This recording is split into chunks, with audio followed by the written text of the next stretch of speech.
Fala, minha gente, paz e graça de Jesus Cristo. Nós queremos aqui anunciar que está no ar mais um programa Lição Mais, que sempre trazemos um conteúdo teológico adicional para o seu estudo semanal. É com muita alegria que abrimos mais um programa e queremos aqui solicitar aos irmãos, aqueles que estão nos assistindo no canal Promessista Ceará, pelo YouTube e também pelo Facebook, que nós ficamos muito felizes com a sua participação, com o seu like, com o seu comentário, quando você compartilha, quando você se inscreve no canal, e se você ainda não é inscrito, pode se inscrever, que com certeza nós nos tornaremos cada vez mais relevante no aspecto do conteúdo que sempre trazemos aqui no nosso canal. O programa Lição Mais é um programa que traz uma abordagem teológica. Teólogos da Convenção Ceará têm vindo aqui e têm batido um bate-papo interessante que tem alcançado pessoas em todo o Brasil e em alguns lugares do planeta. Então, vamos lá. Hoje nós estamos recebendo com muita alegria o nosso querido irmão diácono Júnior Oliveira, para a glória do Senhor, nosso irmão teólogo também. Que Deus abençoe você, meu irmão, sábado abençoado.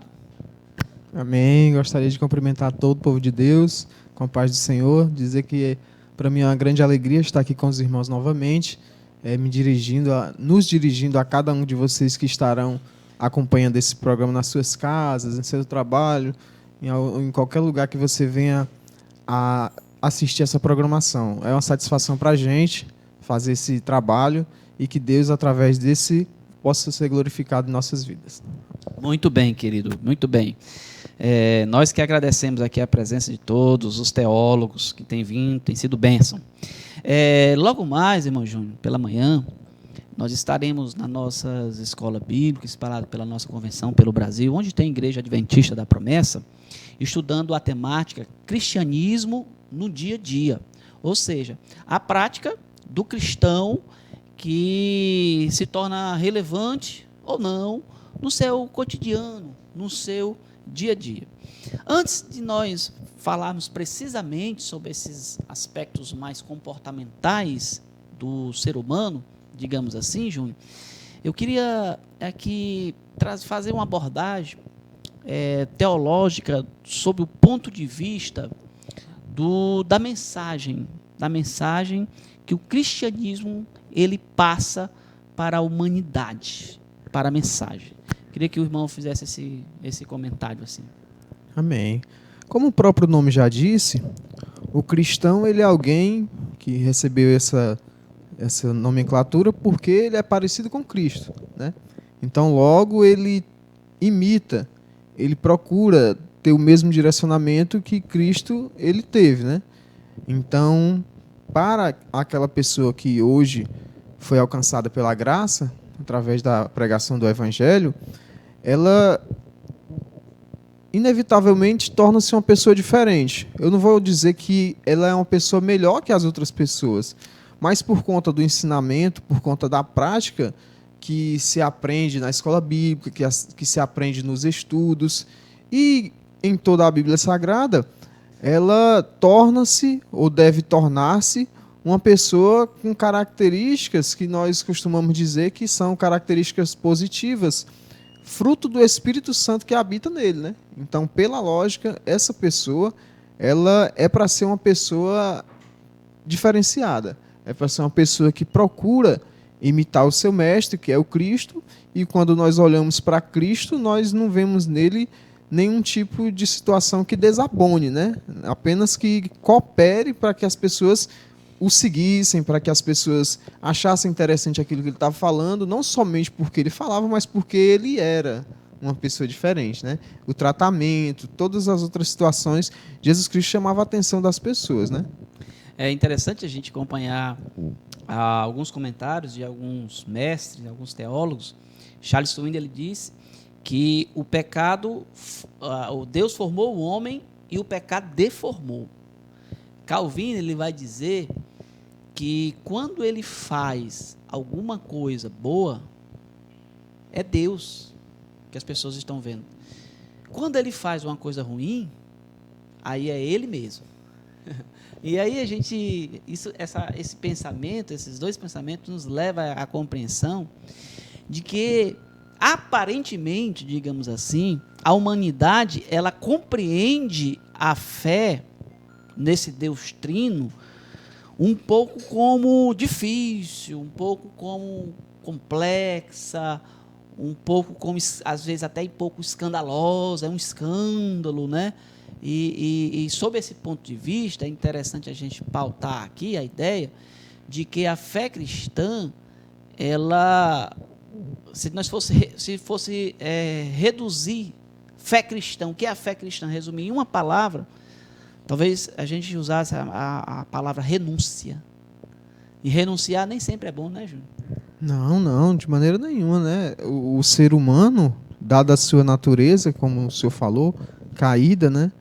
Que não é perfeita por conta do pecado, né? Nós sabemos que o ser humano, depois que o pecado passou a habitar nele, ele tem suas dificuldades, né? Então, quando alguém é alcançado pela graça de Cristo e decide trilhar os caminhos ensinados na Bíblia Sagrada, ele está lutando contra a sua própria natureza. A grande realidade é essa. E alguém vai dizer que isso não é uma coisa boa e que o ser humano ele precisa seguir o seu coração, né, e precisa fazer aquilo que lhe vier à consciência, mas biblicamente falando nós sabemos que esse conselho ele não está corretamente contido na palavra de Deus, né? Então a Bíblia ela nos orienta a exatamente fugirmos dessas manifestações da nossa natureza pecaminosa, da nossa natureza caída, né? Através disso, botando em prática, né? Colocando em prática os ensinamentos contidos na palavra do Senhor, né? Aí daí a gente torna-se, eu costumo dizer que a gente se torna uma pessoa menos má, né? Uma pessoa menos defeituosa, digamos assim, né? Então nós lutando contra nossa avariada, né? Menos avariada. Menos avariada, não perfeita não, mas menos avariada, digamos assim. Aí a ideia é que quando o Cristo ele vem ao mundo, né? As profecias, para a gente entender o que é a mente humana, as profecias lá do Salmo, as profecias de Isaías, outras profecias, elas foram mal compreendidas, né? Porque a ideia do Cristo triunfalista estava apenas no coração do ser humano, né? Estava apenas na mente do homem, achando que esse Cristo iria ser o revolucionário, ele veio para reinar, né, naquele trono humano, ele veio para governar, ele veio para libertar o povo ali daquela opressão do Estado romano e tal. Aí Cristo, ele, na sua abordagem, ele, uma expressão, né, como se escandalizasse aquele povo. Espera aí, eu não tenho nem onde reclinar a cabeça. Espera aí, você precisa renunciar, você precisa deixar pai e mãe. Né? Então, esses pontos que Jesus ele pinça do reino de Deus e apresenta para o homem, eles não são absorvidos, né, de primeiro momento, né? É necessária essa ideia de achar que sempre tem algo humano nisso, né? Precisa ter, né? Verdade? Sim. O ser humano, ele não está acostumado à ideia de uma vitória futura, né? A grande questão é que o ser humano, ele, pela sua vontade, ele não precisaria esperar tanto para receber algo. Então, o ser humano ele é imediatista, né?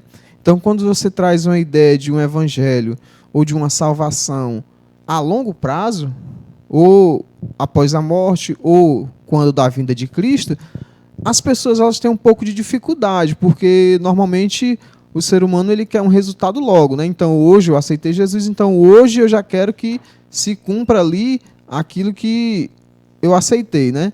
E a gente vai ver que não é bem assim. Prova disso, se nós fizéssemos uma analogia a uma situação financeira, sabe-se que aquelas pessoas que costumam investir, elas fazem isso de forma gradativa, né? Para colher resultados futuros. Aí você pergunta, quantas pessoas gostam desse tipo de situação? A minoria da população, né? Então a maioria da população ela quer resultados imediatos, né? Ela não quer investir para receber, né? Então isso aí o evangelho é exatamente isso. O evangelho bíblico, né? O evangelho bíblico ele não te garante nada material, né? Ele não te garante. A proposta do evangelho é de trazer uma nova vida em Cristo, né? Através da restauração de tudo, mas não é algo que você vai receber agora, né? É o que você vai receber futuramente. Então, às vezes, destoa um pouco daquilo que o ser humano gostaria de receber, né? É essa a ideia. E aí, quando nós analisamos também, Júnior, o contexto da própria epístola, né, que o apóstolo ele vai escrever aos Colossenses, a qual nós estamos estudando até aqui, na verdade é a última de Colossenses, semana que vem já vamos passar para outro livro, Filemão. Alguns estudos atrás nós vimos que aqueles cristãos eles estavam sendo meio que bombardeados por doutrinas, né? Penitências, a questão do próprio gnosticismo, que é o mais escandalizante, porque o gnosticismo dá a ideia de que o corpo ele é uma prisão má, né? E se eu estou em um corpo mau, eu vou praticar coisas ruins, eu vou viver uma vida dissoluta.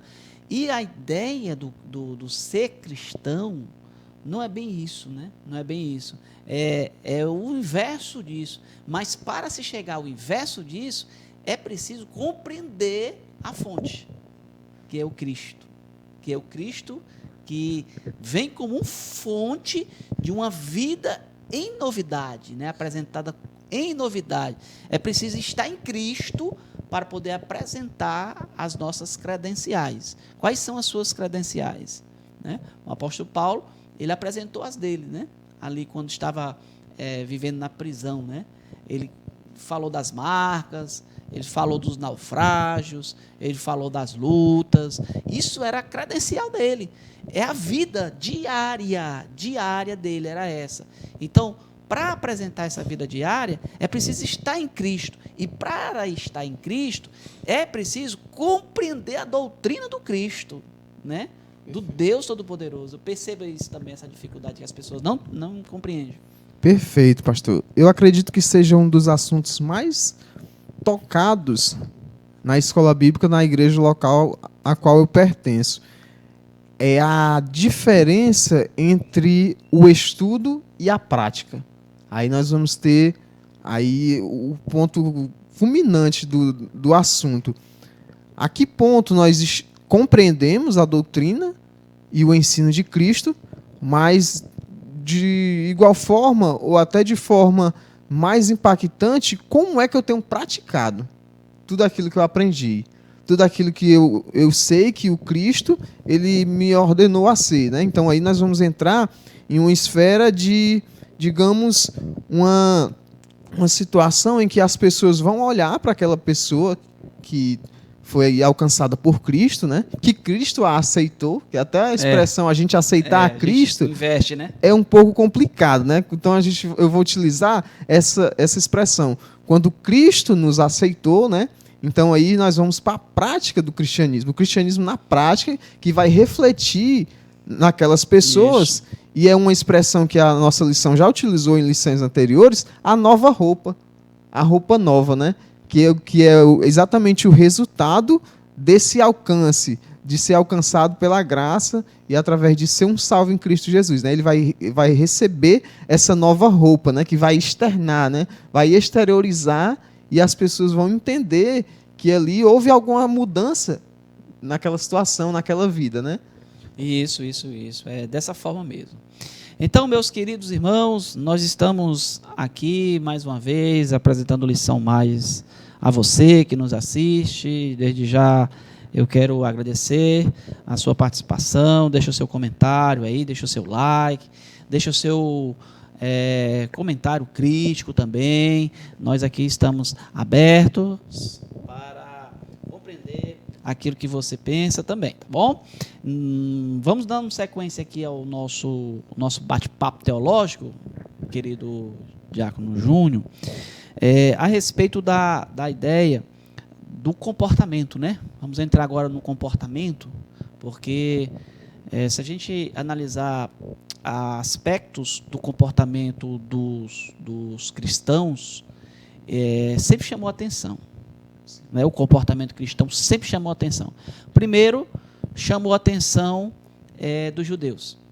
Os judeus olharam e disseram, poxa vida, que é isso? Eita, não é bem assim não, que tem que servir, adorar a Deus, precisa sobrecarregar os mandamentos e tal. Depois chama a atenção dos romanos. Né?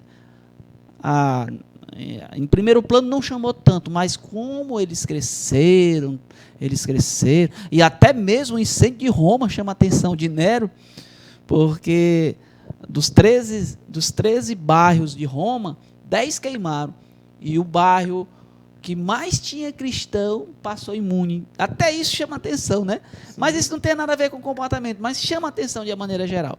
E ao longo da história, ao ponto de Mahatma Gandhi, ele dizer que gosta muito das doutrinas de Cristo, mas não gosta dos cristãos. É um contrassenso, né, essa ideia. Então, comportamento sempre pauta o nosso viver quando nós abrimos a boca e dizemos, eu sou de Cristo, eu sou cristão, eu sou crente. Né? Agora, da fala à prática, eu acho que tem um abismo aí. Porque é bem fácil eu pregar para os seus ouvidos.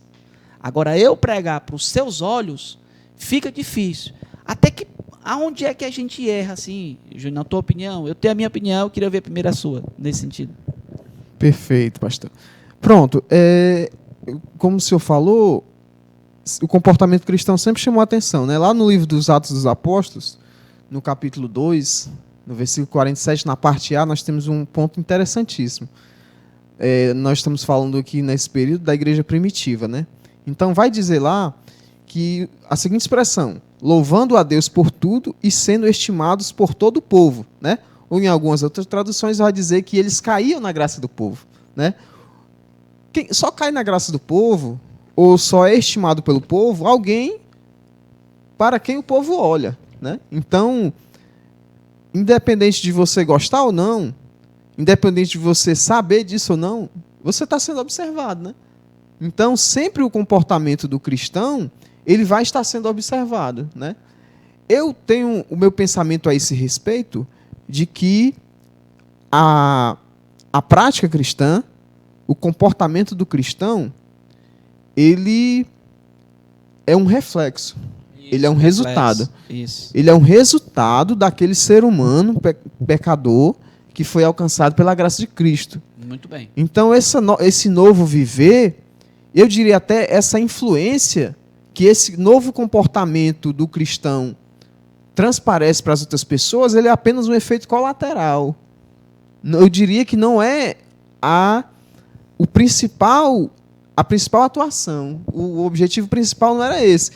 É apenas um resultado. Então, as pessoas vão analisar a vida desse novo cristão, né? E é interessante nós falarmos isso, porque a igreja dos Colossenses, como nós estudamos em lições anteriores, era composta por novos cristãos, né? Pessoas que recentemente haviam conhecido o Evangelho. Então, é normal que haja uma diferença, que haja uma mudança nos hábitos, né? Então, por quê? Porque eu quero me tornar um exemplo, porque eu quero me tornar o influenciador.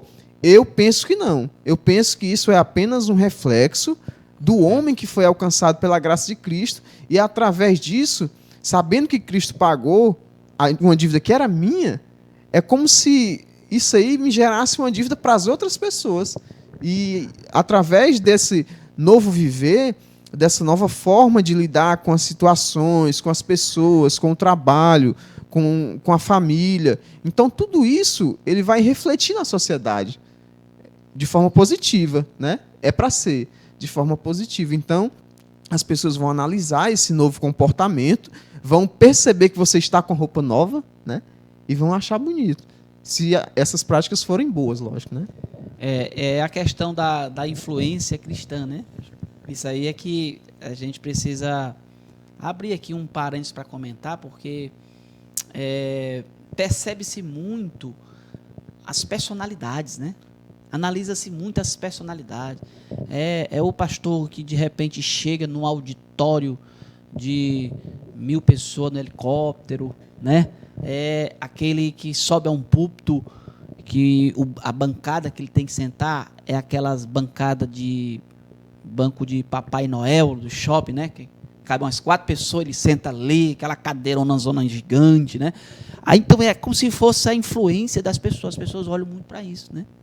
Sim, sim. E eu me lembrei agora, Charles Swindoll, um teólogo americano, acho que é esse mesmo, eu não estou lembrado bem o nome dele, ele foi para a rede nacional, um dos homens mais influenciadores do planeta, isso nos anos 90, e ele confessou um pecado. Ele disse, olha, eu pequei e estou aqui para pedir perdão a todos os cristãos que me amam, que ouvem o meu sermão. Eu sou um pecador, eu pequei diante do meu Deus e quero aqui confessar o meu pecado.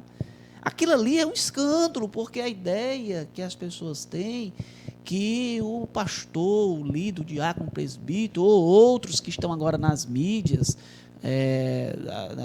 sociais, eles são os exemplos, né? Sim, Se sim. cair, eu caio também, porque Sim. realmente eu estou ligado nele. Com certeza. Então, eu particularmente não gosto da ideia de o cristão ser esse influencer ou esse influenciador, isso de forma forçada, lógico. Porque queira você ou não, de forma não intencional, você acaba sendo o exemplo, né? Mas não é bom que esse holofote seja direcionado para você. Porque a gente pode até utilizar o exemplo que o senhor acabou de citar, de que o ser humano, ele é falível. Ele é passivo de cometer algum erro, algum equívoco. Então, se o holofote estiver sobre ele, é complicado. Porque aí vai lançar a luz sobre algo que não é perfeito. Então, qual é o interessante do Evangelho? O interessante do Evangelho é que todo o holofote, é que toda a luz, é que todo o crédito seja direcionado ao Cristo.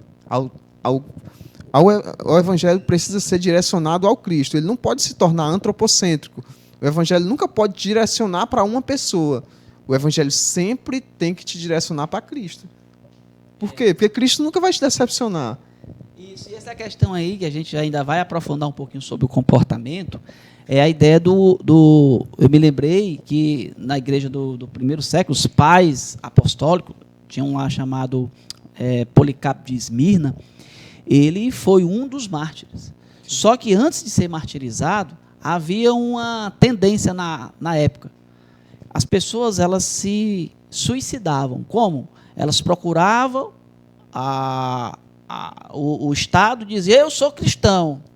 Ah, você é cristão? Você vai morrer, porque é ilegal o cristianismo. E aí ela se doava como mártir. Era como se cometesse suicídio. E ele coloca a prova. Quando os guardas romanos eles foram atrás de Policarpo, ele decidiu o quê? Andar na contramão. Primeiro eu vou me esconder. Porque se for a vontade de Deus eu ser martirizado, eu vou ser da segunda vez que eles vierem. E for a segunda, e ele provou Deus mais uma vez, disse, olha, eu vou esperar a terceira vez, porque se for a terceira vez eu me entrego. E aí, na terceira vez, ele se entregou e foi levado lá para morrer ali, comido pelas feras, naqueles show business ali dos imperadores. E aí, essa questão do comportamento é justamente isso. As pessoas querem viver um comportamento pautado em personalidades, e isso tem gerado um grande conflito, um grande problema para o cristianismo hoje, contemporâneo. Inclusive teológico, né? Porque se a pessoa torna-se referência, torna-se influenciador, as pessoas vão passar a analisar a vida dela e, consequentemente, acreditarem naquilo que ela fala. E, às vezes, essa pessoa vai falar algo que não condiz com a verdade bíblica, né? E aí você poderia dizer, não, mas é muito simples, as pessoas podem analisar, ver se o que essa determinada personalidade está falando realmente é bíblico ou não. Mas só que qual é o grande problema? Que não se analisa, né?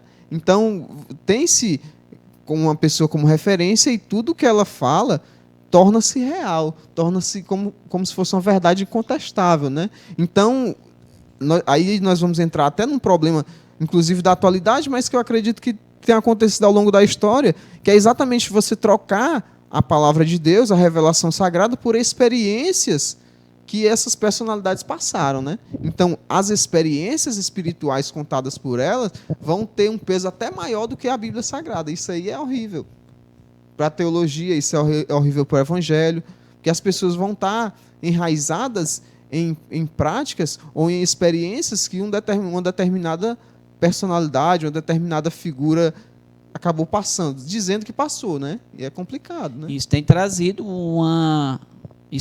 de certa forma um prejuízo para até a pregação do evangelho, porque as pessoas pensam que a pregação do evangelho é pegar um microfone e subir no púlpito e pregar, né? Mas, na verdade, a pregação do evangelho se faz cotidianamente, como no estudo que a gente vai ver logo mais.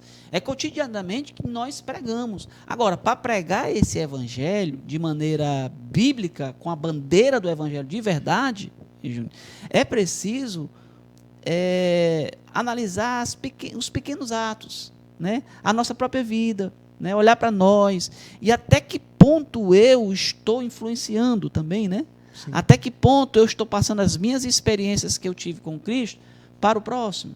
Até que ponto eu estou mostrando, não com a minha boca falando, mas com os meus atos, que Cristo vive em mim, né? Então, a preocupação principal hoje, ela tem que ser essa, porque se nós não vivemos assim, nós vamos continuar nesse conflito, porque as pessoas elas têm a tendência, Júnior, eu já saio da questão do meio cristão, elas têm a tendência de olhar muito para aquelas pessoas que são líderes, que estão mais na mídia, né? E, infelizmente, grande parte dessa comunidade cristã hoje tem, de certa forma, escandalizado isso com a minha percepção de comentários que eu escuto, né? Tem escandalizado.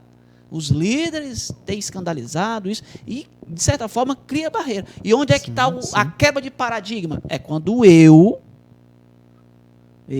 simplesinho, pessoa física, vou lá e me comporto, né, semelhante a Cristo. É tipo assim, o que é que Cristo fazia no meu lugar neste momento? Perfeito, perfeito. Exatamente. E é até importante nós falarmos isso, que de maneira nenhuma nós estamos inviabilizando o testemunho que o cristão precisa passar, né? Não é isso que nós estamos falando. Não, então o foco é Cristo, então você não precisa se preocupar com a imagem que eu estou querendo passar. Não é isso que a gente está falando. A gente está falando que o foco principal, ele não deve ser esse. O foco principal é Cristo, a busca principal é Cristo. Agora, eu reitero o que eu falei anteriormente, que o cristão, com essa nova roupa, vai chamar atenção. Com essa nova prática, vai chamar atenção. Isso aí é algo normal, é algo natural e que é importantíssimo. Lógico que muitas pessoas elas procuraram a igreja, elas procuraram querer conhecer mais a respeito desse evangelho através de exemplos de pessoas, claro, né? Então, se eu trabalho com uma pessoa e ela tem um bom comportamento, ela é uma pessoa que sabe perdoar, ela é uma pessoa que não fica com raiva facilmente, ela é uma pessoa diferente. Então, é lógico que vai surgir ali uma curiosidade, vai dizer, mas por que todo mundo faz isso? Por que todo mundo revida? Por que todo mundo faz isso e você não faz? Aí vai entrar a nova roupagem do cristão, né? O testemunho do cristão. Não, irmão, mas eu não faço isso porque eu fui alcançado pela graça, Cristo habita em mim, o Espírito Santo ele faz com que eu abra mão da minha própria vontade e faça a vontade dele. Então é lógico que esse testemunho ele é válido, sem dúvida nenhuma. Verdade. Com certeza. Com certeza. E aí o apóstolo, Paulo, ele vai trabalhar no finalzinho de Colossenses a ideia de que, ele fala aqui, ó, andai com sabedoria para com os que estão de fora. A vossa palavra seja sempre agradável, temperada com sal, para que saibais como vos convém responder a cada um. Então, o cristianismo, de certa forma, ele se preocupa com os de fora. Ele precisa se preocupar com os de fora, porque o alvo da fé cristã é os de fora também. Né? Porque a eclesia, a palavra em si, chamados para fora. Ou seja, nós estamos em missão, nós estamos em busca de uma missão. E, por sinal, o meio de missão, né, nós estamos. Então, em missão. E a missão se faz alcançando os de fora. E alcança os de fora dentro dessa perspectiva de apresentar esse testemunho da fé, do nosso encontro com Cristo. Né? Perfeito, com certeza. Inclusive, se a gente analisar, fizer uma exegese daquele texto, aquele texto que nos ordena a questão do evangelho, da pregação, né? Quando a gente analisa aquela expressãozinha id, né?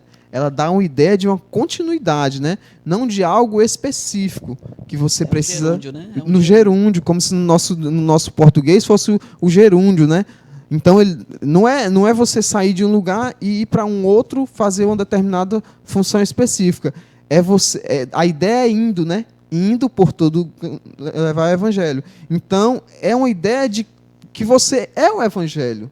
O evangelho é você, o evangelho é ambulante. Não é que agora eu vou pregar o evangelho, então eu vou colocar aqui uma caixa de som, um microfone e a gente vai fazer um culto campal. A ideia do texto não é essa, né? A ideia do texto é para onde quer que você vá, o evangelho vai lhe acompanhando. Onde quer que você esteja, as pessoas identifiquem que ali está o evangelho, né? A aplicação seria essa. Então, lógico que é necessário, mas reitero o que eu falei. Não pense dessa forma. Não, eu preciso ser o exemplo, eu preciso fazer com que as pessoas sejam influenciadas por mim. Tire isso da cabeça. Simplesmente viva como alguém que foi alcançado pela graça de Cristo, isso de forma imerecida, e que através desse alcance, através da paga dessa dívida que você tinha com Deus, que o pecado, quando você pega contra Deus, então nós éramos devedores de Deus. Então Deus, através do sacrifício de Jesus, ele nos perdoa. Então a gente, é como se, não é exatamente isso, mas é como se nós nos tornássemos devedores. Aí já não mais de Deus, porque foi pago em Cristo, mas as outras pessoas. Como se nós estivéssemos dizendo assim, Deus perdoou a minha dívida, e Ele pode perdoar a tua também. O Evangelho é como se fosse mais ou menos isso, né? É a irresistível graça, né? Que falou Tomás de Aquino. Querido Júnior, nós estamos aí para encerrar mais esse comentário teológico de hoje. Quero agradecer a sua participação mais uma vez aqui, tem sido de bastante valia para nós. E o irmão queria falar mais alguma coisa a respeito? Amém. Eu só posso agradecer, né? Só posso agradecer a oportunidade de dizer que a escola bíblica, eu sou apaixonado pela escola bíblica. É uma oportunidade que você tem de tirar as dúvidas, é uma oportunidade que você tem de expor ali o seu posicionamento a respeito do assunto. Então, eu gostaria de novamente convidar os irmãos, não percam a oportunidade de estar na escola bíblica, não percam. Uma lição dessa é extraordinária. Ela está ensinando aqui como você deve se portar como cristão, quais os caminhos que você deve trilhar para ser um bom cristão. Então, lá se você tiver dúvida, você vai analisar e vai tirar lá com o professor e dizer, não, professor, mas eu me sinto que eu não estou bem alinhado com o que está sendo tratado aí na lição. Eu tenho certeza, e eu comentava isso com os irmãos lá na sala, no sábado passado, que você não imagina, você não pense que quando Paulo envia essa carta aos Colossenses, lá está tudo perfeito, não. Né? Então, com certeza, quando os Colossenses receberam essa carta, algum deles foi confrontado com a carta escrita pelo apóstolo Paulo, inspirada, lógico. Então, eles sentiram-se ali desafiados a mudar. Né? Então, essa lição vai chegar em alguém que vai analisar-se, vai fazer uma análise, né? E vai dizer, não, então eu não tá, a minha vida não está muito em concordância com o que está sendo falado aí na lição mais. Mas o que é que isso é importante? Que você ainda tem tempo de mudar, né? Então você tem tempo de mudar. Você só muda se você souber para onde é que você vai, né? Então, se você não sabe, você procura conhecer e aí aplicar, né? A questão é essa, aplicar aquilo que você está aprendendo aqui, né? Então, eu convido você a participar da escola bíblica, convido você a saber as verdades contidas no Evangelho, para que você se torne essa pessoa que nós estamos falando aqui, que influencia de forma não mecânica, né? Não de forma forçada, mas de forma ali abençoadora, de forma bem tranquila. Eu gosto do Evangelho assim, de que você reflete um Cristo de forma espontânea, nada obrigado. Ninguém obriga ninguém a ouvir o Evangelho, né? Então as pessoas têm que sentir aquele prazer. Mas por que você é assim? Por que você não se abala com as coisas? O que é que tem diferente de você? Então o Evangelho é parecido com isso, né? Então a questão da temperança, que o pastor acabou de falar, então o cristão ele tem que ser isso. Não é salgar, né, pastor? Chegar no canto, salgar, ninguém gosta de nada salgado. A palavra é temperança. É você trazer ali realçar um sabor. Que sabor é esse? Não é o nosso, é o de Cristo, né? Você vai ali apresentar o sabor, a refeição principal, que é o Evangelho de Cristo. E menos nós e mais Cristo. Isso. É isso aí, meu querido. Bom, nosso querido diácono, ele é o líder do Ministério de Ensino da Convenção Ceará. Mais uma vez aqui faz esse convite a você que está nos assistindo. Procure uma de nossas igrejas adventistas da promessa e participe desta instituição denominada Escola Bíblica. Ela traz, sim, tudo aquilo que o nosso querido Diácono Júnior falou e muito mais. Basta ter essa experiência com o Senhor, tá bom? Nós estamos aqui para encerrar o Lição Mais de hoje e queremos agradecer a sua participação, o seu comentário, o seu like aí, você que compartilhou aí no Facebook, no YouTube. Nós queremos agradecer e desejar um sábado abençoado para você e para a sua família. Até semana que vem, meus queridos irmãos, com mais um programa Lição Mais, com comentários adicional teológico para seu estudo. Em nome de Jesus, até mais. Tchau, tchau, irmãos.